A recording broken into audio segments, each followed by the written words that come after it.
ಎಲ್ರಿಗೂ ನಮಸ್ಕಾರ. ನಾನಿವತ್ತು ಪಡವಲಕಾಯಿ ಪಲ್ಯ ಮತ್ತು ಬೀಟ್ರೋಟ್ ಪಲ್ಯ ಮಾಡೋದನ್ನು ತೋರಿಸ್ತಾ ಇದ್ದೀನಿ. ಹೀಗೆ ಪಡವಲಕಾಯಿ ಪಲ್ಯ ಮಾಡೋಣ.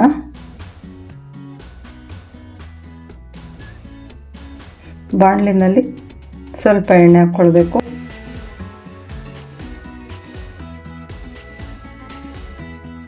ಸಾಸಿವೆ ಹಾಕ್ಕೊಳ್ಬೇಕು, ಜೀರಿಗೆ,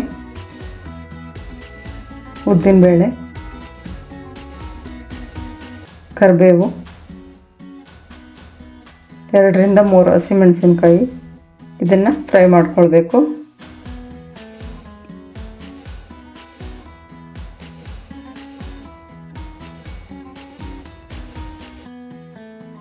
ಈರುಳ್ಳಿ ಸೇರಿಸ್ಕೊಂಡು ಫ್ರೈ ಮಾಡ್ಕೊಳ್ಬೇಕು.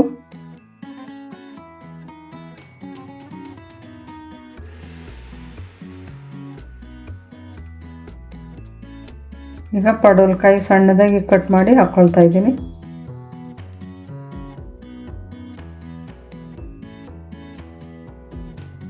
ಒಂದು ಕಪ್ ಕಡಲೆಬೇಳೆ ಹಾಕ್ಕೊಳ್ತಾ ಇದ್ದೀನಿ. ಇದನ್ನು 4 ಗಂಟೆ ನೀರಿನಲ್ಲಿ ನೆನೆಸ್ಬಿಟ್ಟು ಹಾಕ್ತಾ ಇದ್ದೀನಿ. ಇದೆರಡು ಈಗ ಫ್ರೈ ಮಾಡ್ಕೊಳ್ಬೇಕು.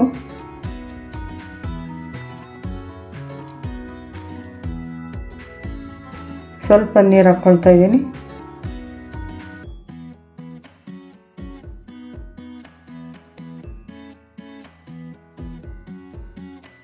ಸ್ವಲ್ಪ ಉಪ್ಪು ಸೇರಿಸ್ಕೊಂಡಿದ್ದೀನಿ.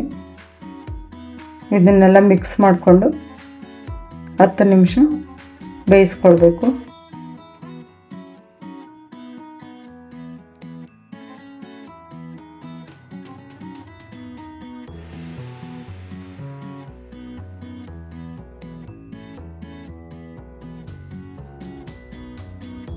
ಕಡಲೆಬೇಳೆ ಮತ್ತು ಪಡವಲಕಾಯಿ ಚೆನ್ನಾಗಿ ಬೆಂದಿದೆ. ಈಗ ಹಸಿ ಕಾಯಿ ತುರಿ, ಕೊತ್ತಂಬರಿ ಸೊಪ್ಪು ಹಾಕ್ಕೊಂಡು ಮಿಕ್ಸ್ ಮಾಡ್ಕೊಳ್ಬೇಕು. ಪಲ್ಯ ಮಾಡೋದಕ್ಕೆ ಆದಷ್ಟು ಎಳೆದು ಪಡವಲಕಾಯಿ ತಗೊಳ್ಬೇಕು.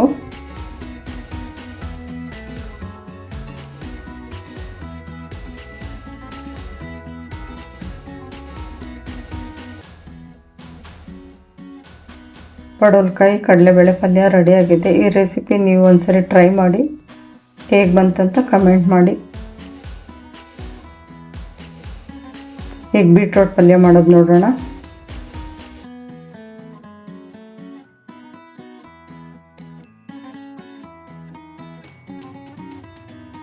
ಪಾತ್ರೆಯಲ್ಲಿ ನೀರು ಹಾಕ್ಕೊಂಡು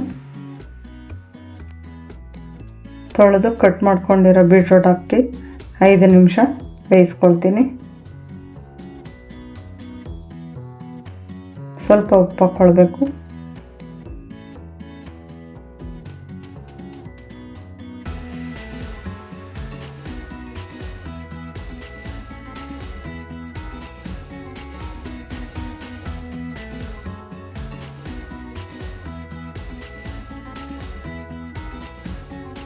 ಐದು ನಿಮಿಷ ಬೇಯಿಸ್ಕೊಂಡಿದ್ದೀನಿ.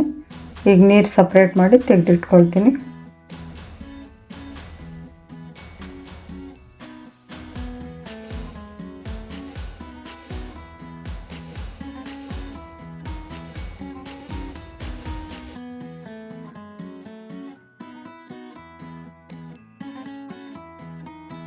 ಈಗ ಒಂದು ಪ್ಯಾನಲ್ಲಿ 2 ಟೇಬಲ್ ಸ್ಪೂನ್ ಕಡಲೆ ಬೀಜ, 1 ಟೇಬಲ್ ಸ್ಪೂನ್ ಎಳ್ಳು, ಒಂದು 3 ಒಣಮೆಣಸಿನ್ಕಾಯಿ ಫ್ರೈ ಮಾಡ್ಕೊಳ್ಬೇಕು.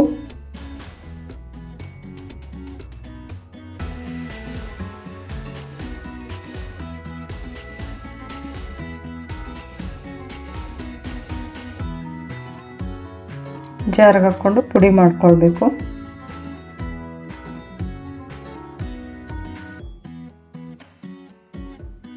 ಇದರ ಜೊತೆನೆ 2 ಟೇಬಲ್ ಸ್ಪೂನ್ ಕಾಯಿ ತುರಿ ಸೇರಿಸ್ಕೊಂಡು ತರಿಯಾಗಿ ಪುಡಿ ಮಾಡ್ಕೊಳ್ತೀನಿ. ಈಗ ಮಾಡಿ ಇಟ್ಕೊಂಡಿದ್ದೀನಿ. ಸ್ವಲ್ಪ ಎಣ್ಣೆ ಹಾಕ್ಕೊಂಡು ಬಾಣಲಿನಲ್ಲಿ ಒಗ್ಗರಣೆ ಮಾಡ್ಕೊಳ್ಬೇಕು. ಸಾಸಿವೆ, ಕರಿಬೇವು, ಈರುಳ್ಳಿ, ಹಸಿಮೆಣಸಿನ್ಕಾಯಿ, ಸ್ವಲ್ಪ ಶುಂಠಿ ತುರಿದಿರೋದು ಹಾಕ್ಕೊಂಡು ಫ್ರೈ ಮಾಡ್ಕೊಳ್ಬೇಕು.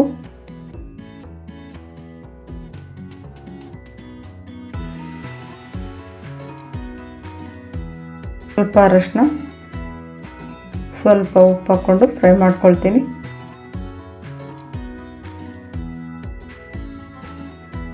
ಬೀಟ್ರೋಟ್ ಬೇಯಿಸೋದಕ್ಕೂ ಉಪ್ಪು ಹಾಕಿರ್ತೀವಿ, ನೋಡ್ಕೊಂಡು ಸ್ವಲ್ಪ ಹಾಕ್ಕೊಂಡು ಫ್ರೈ ಮಾಡ್ಕೊಳ್ಬೇಕು.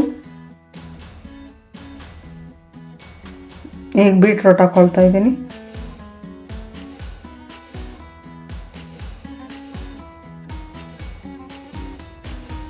ಈಗ ರುಬ್ಕೊಂಡಿರೋ ಪುಡಿನೂ ಹಾಕ್ಕೊಂಡು ಮಿಕ್ಸ್ ಮಾಡ್ಕೊಳ್ತೀನಿ.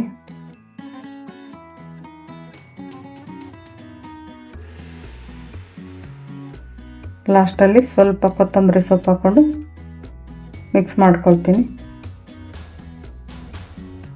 ಈ ಪಲ್ಯ ಒಂದ್ಸರಿ ಟ್ರೈ ಮಾಡಿ, ಹೇಗೆ ಬಂತಂತ ಕಮೆಂಟ್ ಮಾಡಿ. Thank you.